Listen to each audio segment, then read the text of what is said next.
ನಮಸ್ಕಾರ, ನಾನು ಹರೀಶ್ ನಾಗರಾಜು. ಇದು ನ್ಯೂಸು. ಏಪ್ರಿಲ್ 22ನೇ ತಾರೀಕು ಪಹಲ್ಗಾಮ್ನಲ್ಲಿ ಉಗ್ರರು ಅಟ್ಯಾಕ್ ಮಾಡಿದ್ರು, ಅಮಾಯಕರು ಬಲಿಯಾಗೋದ್ರು. ಇದಕ್ಕೆ ನಾವೇನೂ ಕಡಿಮೆ ಇಲ್ಲ ಅಂತ ಭಾರತ ಕೂಡ ಪ್ರತ್ಯುತ್ತರ ಕೊಟ್ವಿ. ಅದು ಆಪರೇಷನ್ ಸಿಂಧೂರದ ಮೂಲಕ ಉಗ್ರರನ್ನು ಸದೆ ಬಡಿದ್ವಿ. ಒಂಥರ ಈಗ ಎರಡೂ ದೇಶಗಳ ನಡುವೆ ಸಂಘರ್ಷ ಹೆಚ್ಚಾಗಿದೆ. ಈ ನಡುವೆ ಮಹತ್ವದ ಬೆಳವಣಿಗೆ ಏನಪ್ಪ ಅಂದರೆ, ರಕ್ಷಣಾ ಸಚಿವಾಲಯ ಪ್ರಾದೇಶಿಕ ಸೇನೆಯ ಸಿಬ್ಬಂದಿ ಮತ್ತು ಅಧಿಕಾರಿಗಳನ್ನು ಸೇನೆಯ ನೆರವಿಗೆ ನಿಯೋಜಿಸುವ ಅಧಿಕಾರವನ್ನು ಸೇನಾ ಸಿಬ್ಬಂದಿ ಮುಖ್ಯಸ್ಥರಿಗೆ ಕೊಟ್ಟಿದೆ. ಹಾಗಾದರೆ ಏನಿದು ಪ್ರಾದೇಶಿಕ ಸೇನೆ, ಟೆರಿಟೋರಿಯಲ್ ಆರ್ಮಿ? ಸೈನಿಕ ತರಬೇತಿ ಪಡೆದಂಥ ಸಾಮಾನ್ಯ ನಾಗರಿಕರು ಈ ಪ್ರಾದೇಶಿಕ ಸೇನೆಯ ಭಾಗವಾಗಿರ್ತಾರೆ. ಅಗತ್ಯ ಬಿದ್ದರೆ ಅವರು ಕೂಡ ದೇಶ ರಕ್ಷಣಾ ಸೇವೆಗೆ ಬದ್ಧರಾಗಿರ್ತಾರೆ. ಈ ಪ್ರಾದೇಶಿಕ ಸೈನ್ಯ ಅರೆಕಾಲಿಕ ಕಾರ್ಯವನ್ನು ನಿರ್ವಹಿಸುತ್ತೆ ಮತ್ತು ಇದರಲ್ಲಿ ಸ್ವಯಂ ಸೇವಕರು ಪ್ರತಿ ವರ್ಷ 2 ತಿಂಗಳು ಟ್ರೈನಿಂಗ್ ಪಡ್ಕೋತಾರೆ. ಹಾಗಾದರೆ ಯಾರು ಇರ್ತಾರೆ ಇಲ್ಲಿ? ಅಫ್ಕೋರ್ಸ್ ಡಾಕ್ಟರ್ಸ್, ಇಂಜಿನಿಯರ್ಸ್ ಮತ್ತು ಉದ್ಯಮಿಗಳು ಮತ್ತು ಇನ್ನಿತರ ಪ್ರೊಫೆಷನಲ್ ಕೆಲಸ ಮಾಡೋರು, ವೃತ್ತಿಪರರು ಈ ಪ್ರಾದೇಶಿಕ ಸೇನೆಯ ಭಾಗವಾಗಿರ್ತಾರೆ.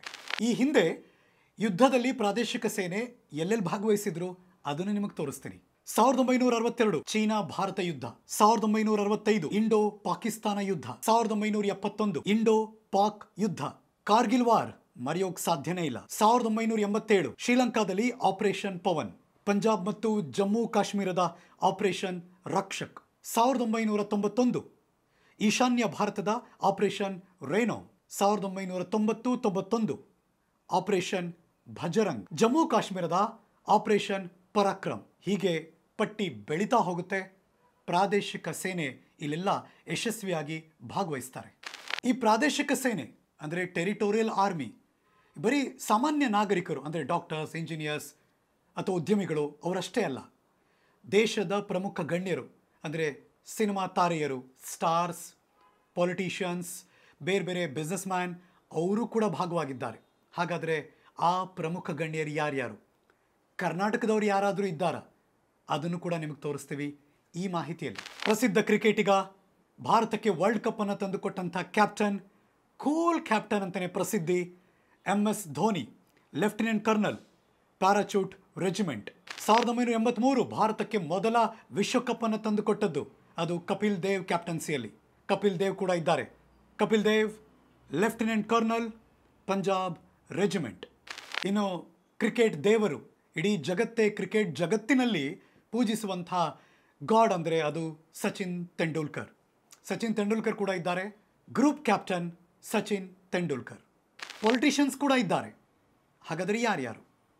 ಕ್ಯಾಪ್ಟನ್ ಅನುರಾಗ್ ಠಾಕೂರ್, ದಕ್ಷಿಣ ಭಾರತದ ಪ್ರಸಿದ್ಧ ನಟ ಮೋಹನ್ ಲಾಲ್ ಈ ಪ್ರಾದೇಶಿಕ ಸೇನೆ ಅಂದರೆ ಟೆರಿಟೋರಿಯಲ್ ಆರ್ಮಿಯ ಭಾಗವಾಗಿದ್ದಾರೆ. ದಕ್ಷಿಣ ಭಾರತದ, ಅದರಲ್ಲೂ ಕನ್ನಡತಿ, ಕರ್ನಾಟಕದವರು, ಏಕೈಕ ಮಹಿಳೆ ಟೆರಿಟೋರಿಯಲ್ ಆರ್ಮಿ ಪ್ರಾದೇಶಿಕ ಸೇನೆಯಲ್ಲಿರುವವರು ಅಂದರೆ ಅದು ಭವ್ಯ ನರಸಿಂಹಮೂರ್ತಿ. ಇದಿಷ್ಟೇ ಲಿಸ್ಟ್ ಅಲ್ಲ, ನಮ್ಮ ದೇಶದ ಇನ್ನಿತರ ಕ್ಷೇತ್ರದ ಗಣ್ಯರು, ಸೆಲೆಬ್ರಿಟಿಗಳು ಈ ಟೆರಿಟೋರಿಯಲ್ ಆರ್ಮಿ ಪ್ರಾದೇಶಿಕ ಸೇನೆಯ ಭಾಗವಾಗಿದ್ದಾರೆ.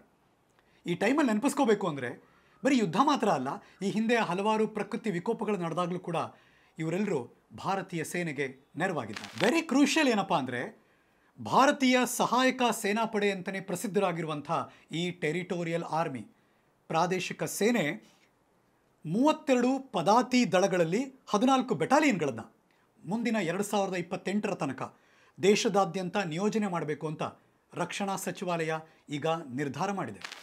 ಒಂದು ವೇಳೆ ವಾರ್ ಡಿಕ್ಲೇರ್ ಆದರೆ ಈ ಎಲ್ಲ ಟೆರಿಟೋರಿಯಲ್ ಆರ್ಮಿ ಪ್ರಾದೇಶಿಕ ಸೇನೆಯಲ್ಲಿರುವಂಥ ಗಣ್ಯರು ಹಾಜರಾಗ್ತಾರಾ? ಹಾಜರಾದರೆ ಅವರ ಕಾರ್ಯವೈಖರಿ ಹೇಗಿರುತ್ತೆ? ನಾವು ನೀವು ಕಾದ್ ನೋಡೋಣ. ಇದು ನ್ಯೂಸು ಇದ್ದುದ್ದಂಗೆ. ಜೈ ಹಿಂದ್.